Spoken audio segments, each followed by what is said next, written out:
तर आज मी बनवणार आहे हरभऱ्याच्या वाळलेल्या पानांची भाजी.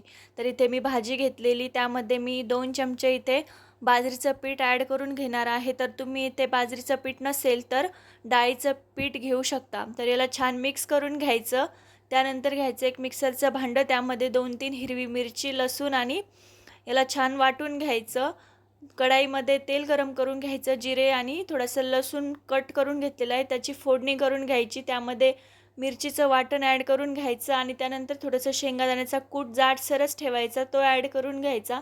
त्यानंतर पाणी ॲड करून घ्यायचं आणि चवीनुसार मीठ ॲड करून घ्यायचं. त्यानंतर थोडीशी चिंच ॲड करून घेतलेली आहे मी आणि याला एक उकळी आणून घ्यायची. जर चॅनलला सबस्क्राईब केलेलं नसेल तर नक्की सबस्क्राईब करा, व्हिडिओला लाईक करा आणि शेअर करा.